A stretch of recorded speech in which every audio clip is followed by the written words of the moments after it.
everyone, welcome back to my channel. I'm Huck. Today I am doing part 2 to my review of the Rain Wild Chronicles by Robin Hobb. So I am talking about the final 2 books in the series, which are City of Dragons and Blood of Dragons. So since these are the second 2 books in the Rain Wild Chronicles, spoiler warning for anything that happened before this point, and actually for this like review discussion, I think I'm just gonna jump straight into spoilers for these 2 books also, because I don't really have that much to say in terms of non-spoiler things, so this is just going to be a spoilery discussion. But to kind of orient as to where we are at the beginning of the 3rd book, it kind of picks up right after the events of the 2nd book. They have made it to Kelsingra. They're not exactly in Kelsingra yet at the beginning of the 3rd book because they are having difficulty getting there. They have to cross the water, and at this point most of the dragons cannot fly.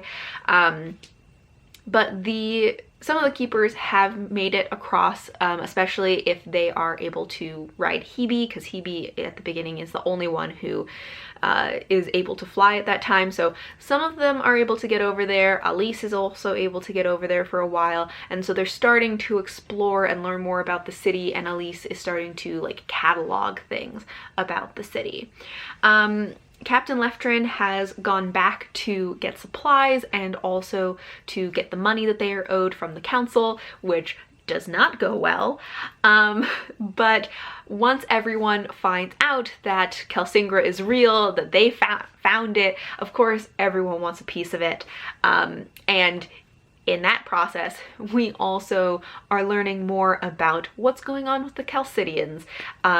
We get a little bit about like what's happening in Chalcid, but we're also finding out about like how the Chalcidians have been involved throughout this, and kind of the plots and conspiracies and, you know, horrible things they've been doing along the way. So that's a little quick rundown of kind of where we start with the 3rd book. Now, getting into the books themselves.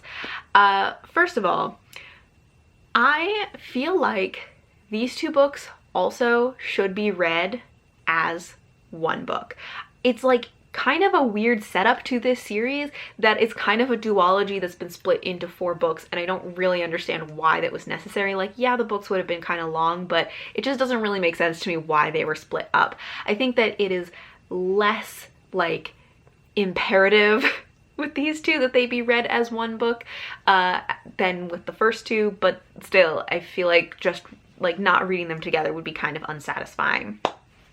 But getting into the actual like events of the books, first of all, I just gotta say, Malta, like the part of the book, the part of the storyline where Malta gives birth is just like so intense and stressful, and was just like the most stressful part of this entire series for me. And I just was like, I was so worried about her.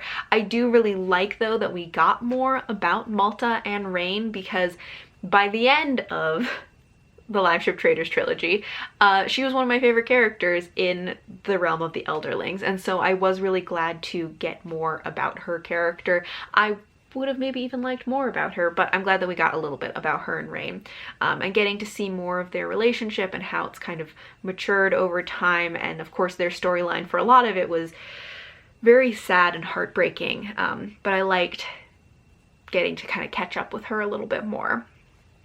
I also liked that we started to really get to learn more about Kelsingra and the Elderlings and the magic, and, you know, the memory stones and the silver and like all of these things. Like, since they finally got into Kelsingra with like the keepers and the dragons and all of this, we started to really get more information about the world, like another aspect of the world that has been kind of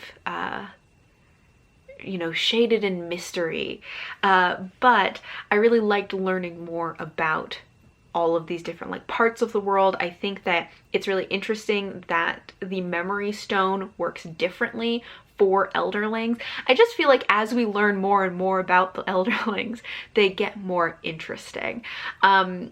However, I was really sad about how Rapskell got kind of taken over by the memories of the Memory Stone. So like, even though the elderlings are not affected by the Memory Stone in the same way that regular people are, they can still kind of be lost to it, because like Rapskell was sort of subsumed by the memories and personality of this other person. And I feel like that's such a weird thing to do, to like put your memories into a stone, to be like, someday I'm gonna like body snatch somebody else and just like take over their life. That's like such a weird like mentality to have. It just like doesn't make sense to me. But I was just like so sad that Rapskell, you know, got kind of taken over and that he changed so much, because I loved his character. He had, you know, it was just the golden retriever personality that was just so fun and so endearing. So yeah, that was also like very sad to me. I also was kind of surprised by the way in which, like, you know, he was trying to get Thymara to use the Memory Stone more, not just because it would be useful, but like as a way of sort of trying to force her into a relationship with him, which was kind of like, I was kind of surprised by that. At least like at the beginning, when Rapskell was still Rapskell, was like still himself, that's not something I would have really expected from him. So that was kind of surprising to me that he would do that. Overall, I'm not sure I liked how things like sort of played out with Thymara and Rapskell and Tats. Like, I'm glad how it ended. Like, I like that she ended up with Tats. The way there was real rocky. I think that, you know, it made sense for the character and what she was going through, but it also was frustrating. And as always with Robin Hobb books, complicated. But I have my notes over here, so I'm like looking over here if you're wondering. But yeah, one of the things I also thought was interesting about these two books was we got some new perspectives.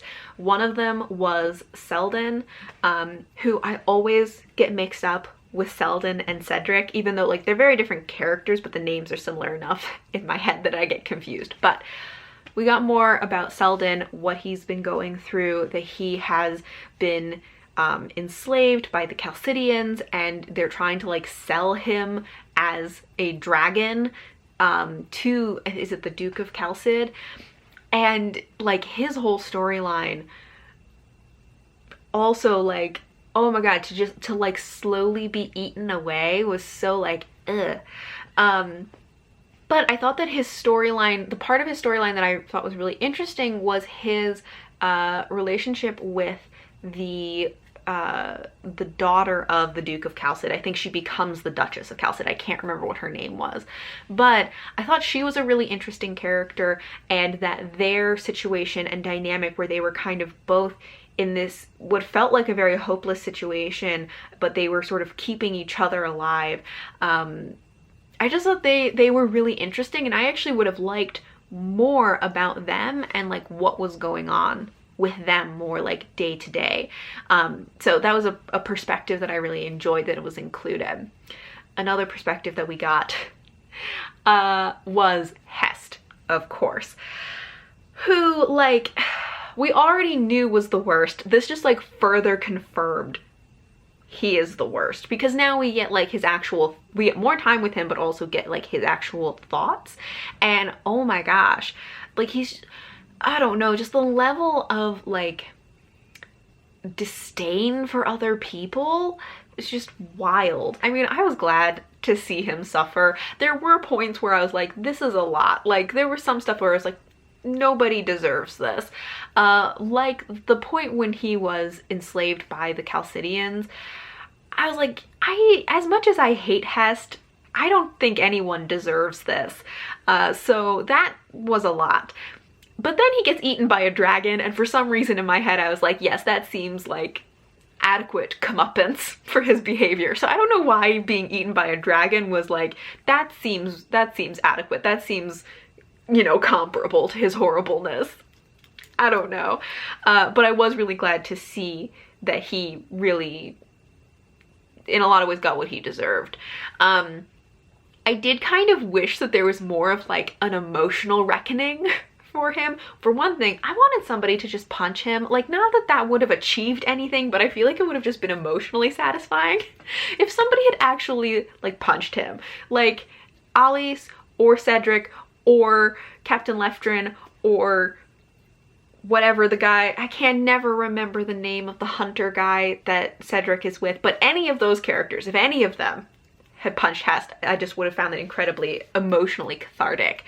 But I also just wanted Hest to like have some moment of realization as to like either how horrible he is, how insignificant he is, how nobody cared, like none of these people, like he cannot impact them, like that he so doesn't matter to them. Like I wanted some kind of realization or emotional reckoning for him. Which we did not get, but I still found the conclusion of like his storyline, but also the kind of storyline of him in like Cedric and Alice in relation to him. I think that was still like a good conclusion for them, especially because what really matters is that they were able to move on. And that's what matters most for their characters, is that they are now living their best lives.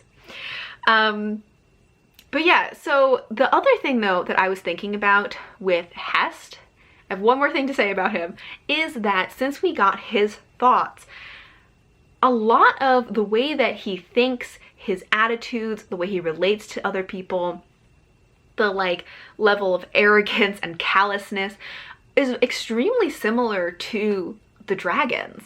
I think that he is maybe more intentionally cruel and maybe gets more gratification from cruelty than the dragons do, but a lot of the way that but a lot of just the way that he is and the way that he thinks and feels is extremely similar to the dragons. And I don't know if that was something that was like intentional in the way that his character was written or not, but it just is something that I was thinking about a lot as to like, Hest is such an incredibly detestable character, and we're meant to hate him. And yet with the dragons, we're not meant to hate them. And so like, why is it that the dragons, like when they do a lot of the similar things or like are so uncaring and all of this stuff, it's like fine because we're like, oh, but they're dragons. But when Hest does it, we hate him. So I'm not arguing that we should hate Hest less. I'm arguing, should we hate the dragons more? That's my question. I would love people's opinions on this because it's just something I've been thinking about. I have no like answer to this, but the kind of parallels between them I think were really interesting. But overall, I really liked the way everything ended. I was very satisfied with like, especially how things ended with Alice and Captain Leftrin, with Thymara and Tats, like all of that was great. Of course, I was sad about Rapskull, but I'm glad that Hest got his like comeuppance. I think one of my only like critiques about these last two books was that like, she just really overused the word fury and furious, especially in describing the dragons. Like it was the only way she described their emotions, or it would constantly be like, and they trumpeted their fury. And most of the time I have zero complaints about Robin Hobb's writing. Like her writing is amazing. This was a one time that I just was like, you need to pick a different word. Like, even if it's the same thing, it just was like really overusing the word fury and it got really annoying. I was furious about it. Not really. I just was like annoyed and I was like, you need to pick something else. Anyway, that was like my one nitpicky complaint about this. These last two, I think I enjoyed the first two books in the series more than the last two. I didn't have as strong feelings about these ones, but overall I enjoyed them. I gave the third book 3.5 stars and the fourth book 4 stars. So that is all for my review discussion of the third and fourth book in the Rain Wild Chronicles. I would love to know what your thoughts are on these books, especially the thing about like the Hest versus dragons and like parallels between the two of them. Do you have any thoughts on that comparison? But thank you all for watching, and until next time, bye!